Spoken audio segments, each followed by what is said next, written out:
नमस्कार। आज हम बीएससी पास्ट फर्स्ट ईयर की फिज़िकल केमिस्ट्री में गैसेस स्टेज के अणुगति गैसों के अणुगति सिद्धांत के बारे में पढ़ेंगे। जैसा कि हमने पहले बताया कि वॉल्सका, चार्ल्सका और ग्राम के विष्णुओं के नियम आदि प्रयोगों के आधार पर आधारित थे तथा इनका कोई सैद्धांतिक आधार नहीं था। इसलिए गैसों का अणुगति सिद्धांत सैद्धांतिक आधार वॉल्स के, चार्ल्स के तथा ग्राम के विष्णु के नियम को सैद्धांतिक आधार प्रदान करता है।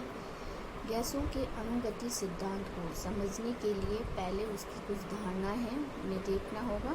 गैसों के अणुगति सिद्धांत के आधार पर प्रत्येक गैस अत्यंत सूक्ष्म कणों से मिलकर बनी होती है। इन सूक्ष्म कणों को अणु कहते हैं तथा एक गैस के अणु दूसरे गैस के अणुओं से भिन्न होते हैं।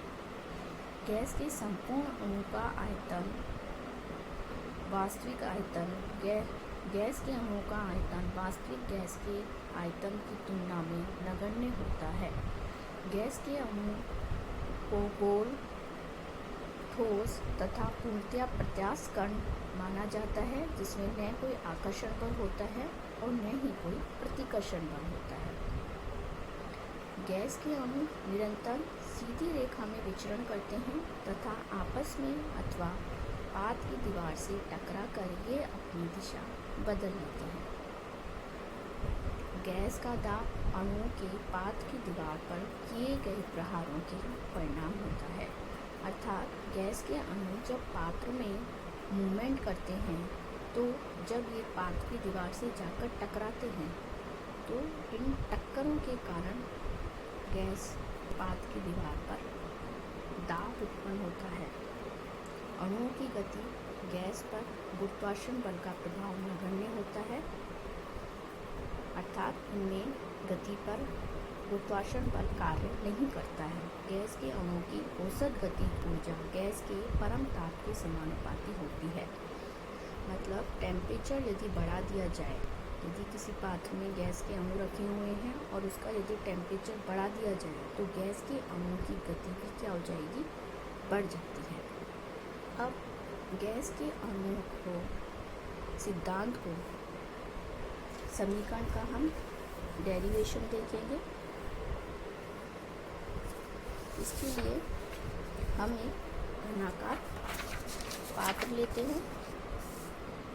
माना कि एक घनाकार पात्र है जिसके अंदर गैस के n अणु भरे हुए हैं एवं इन घनाकार पात्रों की आपस की लंबाई L सेंटीमीटर दूरी है एवं इन कणों का द्रव्यमान m है, जिसके लिए जो पात्र में गैस भरी हुई है उसका वर्ग माध्य मूल वेग c है तथा यदि हम एक पात्र में एक कण लें जो कि पात्र के केंद्र में स्थित है, यदि गैस का एक कण लें और यदि वो पात्र के केंद्र में स्थित है तो इसको 3 लंबवत घटकों x, y और z में बांटा गया है तथा इनका जो कि x, y और z अक्षों के समांतर है। यदि एक गैस का अणु जिसका वेग का घटक x है वह पात्र n और n की दीवार से टकराता है तो टकराने से पूर्व गैस के अणु का संवेग mx होगा एवं टकराने के पश्चात उसकी दिशा बदल जाएगी, जिसके कारण इसका संवेग -mx हो जाता है। जैसा कि इसमें बताया हुआ है, एक टक्कर के पश्चात यदि हम देखें, यदि संपूर्ण टक्कर होती है यदि उसमें तो एक टक्कर के पश्चात संवेग में परिवर्तन टक्कर से पूर्व का संवेग mx माइनस टक्कर के पश्चात का संवेग लिया जाए तो वो होगा 2mx। अर्थात एक सेकंड में होने वाले टक्करों की संख्या देखें तो वेग बटे लंबाई x बटे l होगी। चूँकि एक टक्कर में संवेग में परिवर्तन 2mx है तो प्रति सेकंड संवेग में परिवर्तन 2mx इंटू टक्करों की संख्या मतलब x/l को यदि मल्टीप्लाई करते हैं तो इसका मान 2mx²/l होगा। इसी प्रकार यदि दूसरे वेग घटक y और z लिए जाएं तो उनके लिए प्रति सेकंड संवेग में परिवर्तन y के लिए होगा 2m²/l और तथा z के लिए होगा 2mz²/l होगा। इसी प्रकार यदि गैस के एक अणु के लिए प्रति सेकंड संवेग में परिवर्तन यदि देखा जाए तीनों वेग घटकों में x, y और z में, तो ये होगा 2mx²/l plus 2mx²/l plus 2mz²/l। तो ये हो गया हमारा टोटल 2mc² वेग। c हमारा वेग घटकों में संबंध था x² plus y² plus z²। यदि क्योंकि पाथ्वी में कोई एक अणु तो होता नहीं है, उसमें n अणु रहते हैं, इसलिए n अणुओं के लिए प्रति सेकंड यदि पात्र में n अणु भरे हुए हैं, असंख्य अणु भरे हुए होते हैं पात्र में, उसके लिए संवेग में कुल परिवर्तन होगा 2mc²/l।